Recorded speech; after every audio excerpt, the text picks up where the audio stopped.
Hi, everyone, and welcome back to Reimagine Success. Today, we're talking about one of the hardest, most demanding, and if we're honest, least supported jobs in the world, parenting. One of the most common questions I get as a leader and a mom of 4 is, how do you do it all? And every time I hear it, I know it's really a white flag, a quiet cry from parents who are stretched thin and searching for answers in a culture that demands too much and supports way too little. The truth is, you can't do it all. No one can. Yet so many of us keep trying, often at the cost of our health, our children's well-being, and our sense of joy in parenting.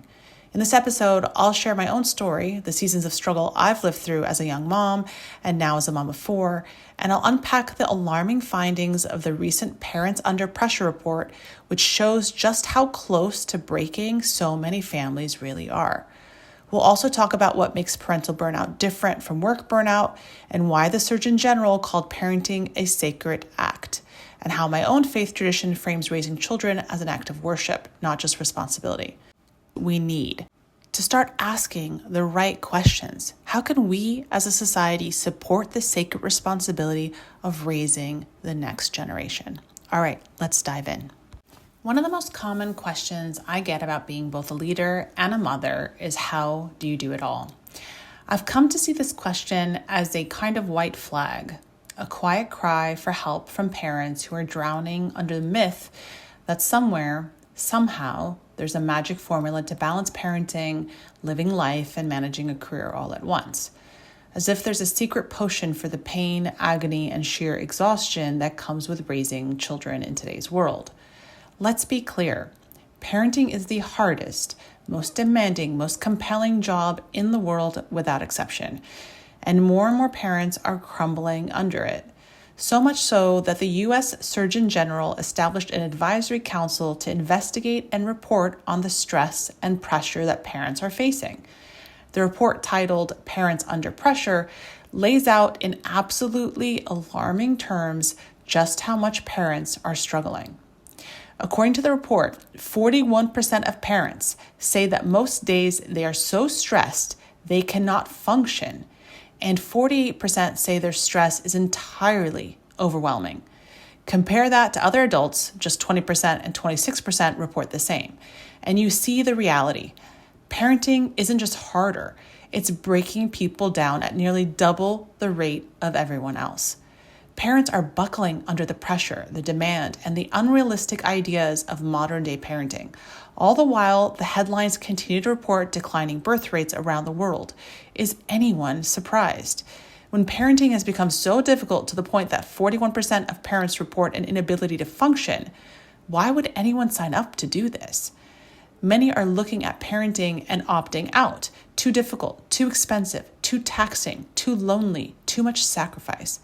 What is arguably the most basic of human acts, having and raising children, has come under siege by the crushing collision of financial insecurity, increasing cost of living, individualism, instability, a lack of hope for the future, and unattainable ideas of parenting. Why and how does someone do this? One of my spiritual teachers said it perfectly. Not only is there no village to lean on, the village has been burnt down. Why is parental burnout, and how does it differ from work burnout? Most people are familiar with work burnout, the emotional exhaustion, cynicism, and loss of professional efficacy that comes from chronic workplace stress. But research now shows that burnout doesn't stop at the office door. Parenting can produce its own distinct form of burnout with unique features and consequences. According to research, parental burnout is not simply work burnout at home. While both share exhaustion as a core feature, parental burnout also includes a painful contrast with your previous parental self, feeling you're no longer the parent you used to be, feeling fed up with the parental role, and emotional distance from your children. And measuring parental burnout matters because unlike work burnout, which primarily harms the worker and affects the workplace, parental burnout harms both parent and child. A parent experiencing burnout may still handle the basics of feeding, bathing, and bedtime, but begins to detach, losing the energy to stay fully present emotionally. That distinction matters because parental burnout is uniquely linked to risks like neglectful or even harmful behaviors towards a child, outcomes not predicted by work burnout alone. The Parents Under Pressure report recommends that researchers establish a scientifically supported methodology that parents and helping professionals can use to measure parental burnout. And while the broader scientific community has yet to classify parental burnout as a syndrome in the way that work burnout has been, studies show parental burnout can be reliably and easily measured. Some of the characteristics of parental burnout specifically developed to capture the unique realities of burnouts in parents include exhaustion in parenting role, which is constant fatigue from the never-ending responsibilities of caregiving, emotional distance, which is pulling away from one's children emotionally, containing care on autopilot but losing warmth, a painful sense of being less patient, loving, or effective than before, loss of pride in parenting, feelings of being fed up, a sense of hitting the wall in one's parenting role and feeling unable to take it anymore. Yet still every day, people dream of being parents, of raising kids, of having a family. We hold this unexplainable hope for children, hope in our children, and having a family. But we need to start to have an honest conversation about the toll that parenting takes on parents and inevitably on children.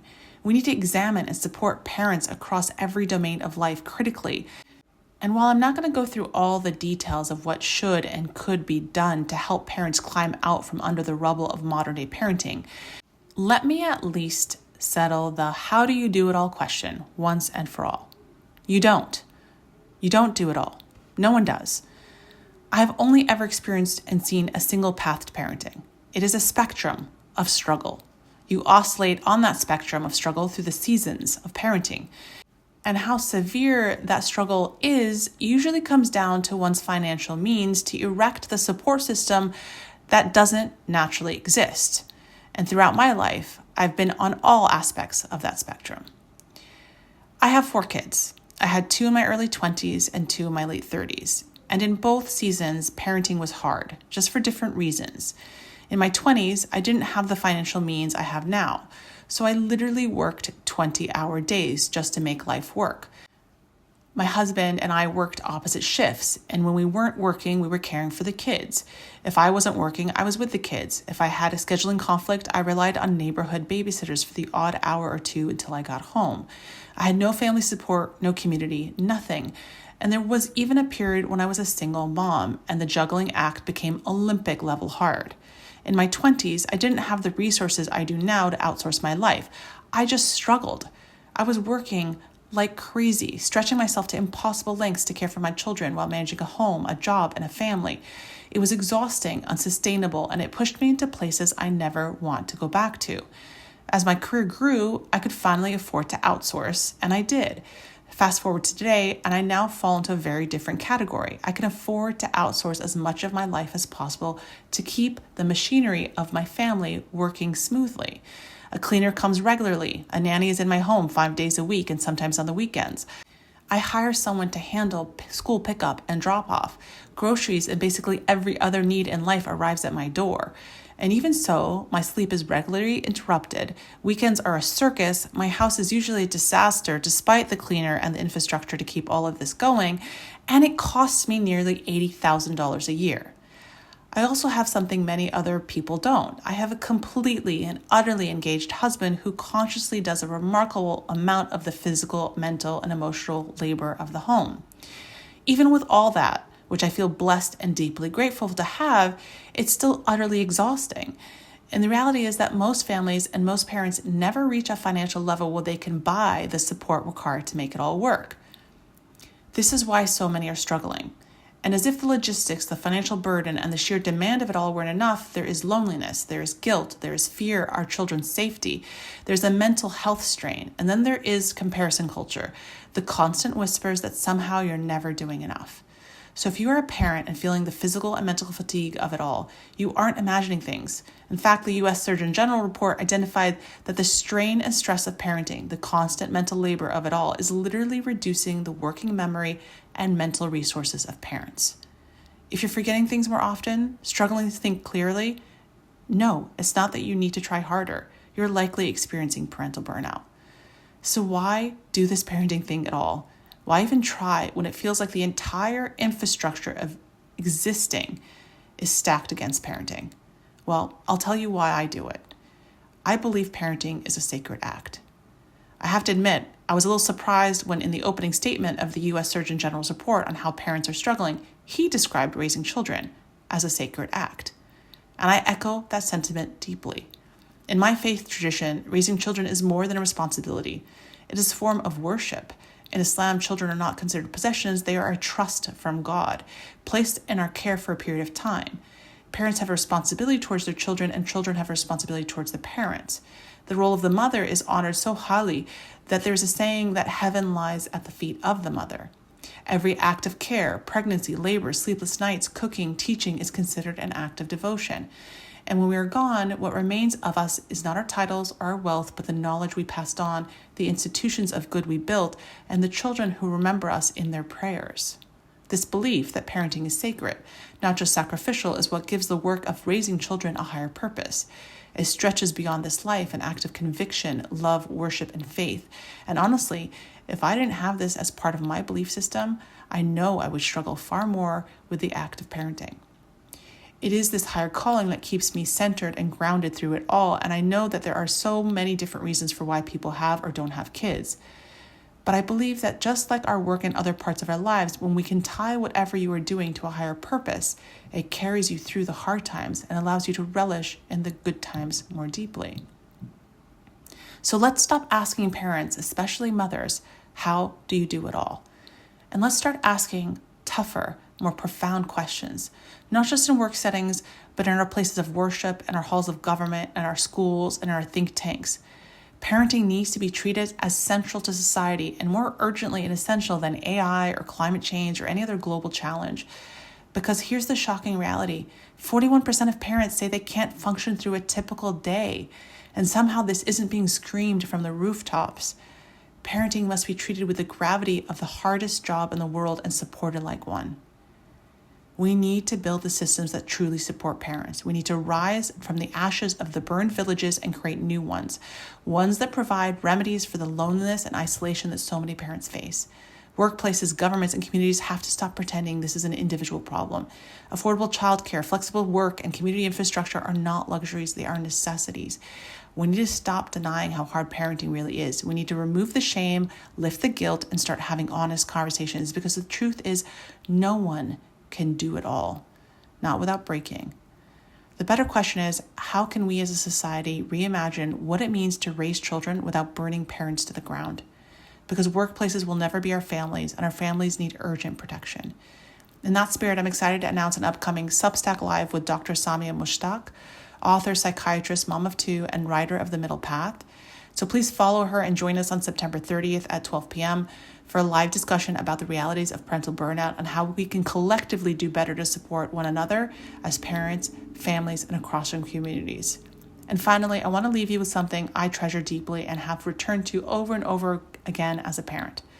A poem by one of my favorite poets, Khalil Gibran, who wrote, "Your children are not your children.